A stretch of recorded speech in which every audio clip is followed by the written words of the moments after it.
Hi friends, welcome back to my channel. இன்றைக்கி நம்ம வந்து ஜெல்லி செய்ய போகிறோம். அதை பற்றி பார்ப்போம். ஜெல்லி செய்ய தேவையான பேக்கெட் வந்து பார்த்திங்கன்னா இந்த அகர் அகர் பவுடர் பேக்கெட் எடுத்துக்கிறோம். இதில் வந்து நம்ம இப்போ ரெட் கலரில் வந்து செய்ய போகிறோம். இதிலே ஒயிட் அண்ட் க்ரீன் இருக்குது. இப்போ வந்து பார்த்திங்கன்னா இதுக்கு 1 லிட்டர் தண்ணி ஊற்றணும்.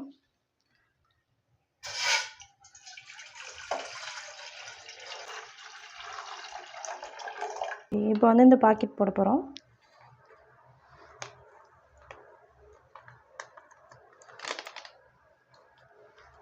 இப்போ வந்து லைட்டாக அதை கலந்துட்டு இதுக்கப்புறம் வந்து பார்த்திங்கன்னா சுகர் சேர்க்கணும். இது வந்து 200 கிராம் சுகர் எடுத்துருக்கோம்.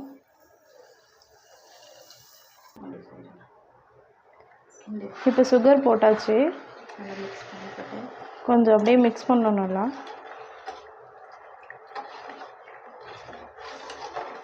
இப்போ வந்து பார்த்திங்கன்னா ஓரளவு சுகர் கரைஞ்சதும் நீங்கள் லோ ஃப்ளேமில் வச்சுக்கலாம். இந்த இலை வந்து பார்த்திங்கன்னா இதோட ஃப்ளேவர் நல்லாயிருக்கும். ஸோ அதனால் நாங்கள் இதை யூஸ் பண்ணலான்னு இருக்கோம். இது நேம் வந்து பார்த்திங்கன்னா தவப்பண்டா. இது வந்து ஆப்ஷனலாக நீங்கள் வேணுன்னா யூஸ் பண்ணிக்கலாம், இல்லைன்னா ஸ்கிப் பண்ணிடலாம். இது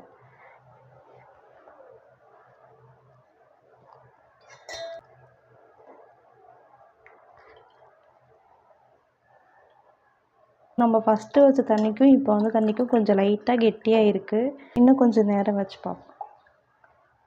லோ ஃப்ளேமில் வந்து பார்த்திங்கன்னா 50 மினிட்ஸ் வைங்க. 50 மினிட்ஸ் வச்சிங்கன்னா இந்த மாதிரி வரும். ஓகேவா? இது வந்து நமக்கு கரெக்டாக இருக்கும் இப்போ ஜெல்லி செய்கிறதுக்கு. ஓகேவா? இப்போ வந்து இந்த இலையை நம்ம எடுத்துகிட்டு ஆஃப் பண்ணிடலாம். அடுப்பை ஆஃப் பண்ணிவிட்டு வந்து பார்த்திங்கன்னா மோல்டில் ஊற்றணும். அதனால கொஞ்சம் ஆறட்டும். வந்து இப்போ வந்து ஆறுனதுக்கு அப்புறம் நம்ம என்ன பண்ணுறோன்னா மோல்டில் ட்ரான்ஸ்ஃபர் பண்ணிக்கிறோம். அது எல்லாத்தையும்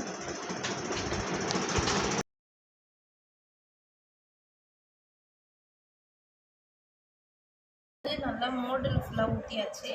இப்போ வந்து ஃப்ரீசரில் வைக்கலாம். வந்து ஃப்ரீசரில் வைக்கலாம்.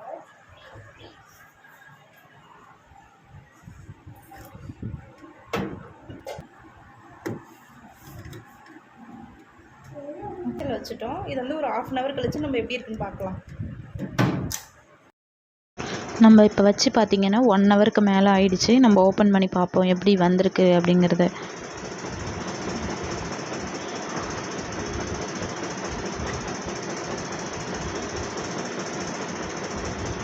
பாருங்கள், நல்லா சூப்பராக வந்திருக்கு. இப்போ இந்த மோல்டில் உள்ளது எல்லாத்தையும் நம்ம ஒரு பவுலில் ட்ரான்ஸ்ஃபர் பண்ணிவிட்டு உங்களுக்கு நான் எப்படி இருக்குன்னு காட்டுறேன். நம்ம நினச்ச மாதிரியே ஜெல்லி வந்து நல்லா வந்துடுச்சு. ரொம்ப தண்ணியாக இல்லாமல் கரெக்டான கன்சிஸ்டண்ட்டில் அது வந்துட்டு நாங்கள் எக்ஸ்ட்ரா இருக்கிறத ஒரு பிளேட்டில் நாங்கள் ஊற்றி வச்சுருந்தோம். அதை பசங்களுக்கு கொடுக்கலாம் அப்படிங்கிறதுக்காக. அந்த நான் இப்போ வந்து பார்த்திங்கன்னா குட்டி குட்டி பீசஸாக அதில் வந்து நான் அதை கன்வெர்ட் பண்ண போகிறேன். கன்வெர்ட் பண்ணி அதையும் நான் உங்களுக்கு எடுத்து வச்சு காட்டுறேன் எப்படி இருக்குது என்னன்னு. நம்ம இதுக்கு வந்து தண்ணி வந்து கரெக்டாக ஊற்றணும். கரெக்டாக 1 லிட்டர் நம்ம ஊற்றணும் அந்த ஒரு பேக்கெட்டுக்கு. இதே நீங்கள் வந்து தண்ணி வந்து எக்ஸஸாக ஊற்றுனீங்க அப்படின்னா ரொம்ப ஒரு மாதிரி உடஞ்சி வந்துடும்.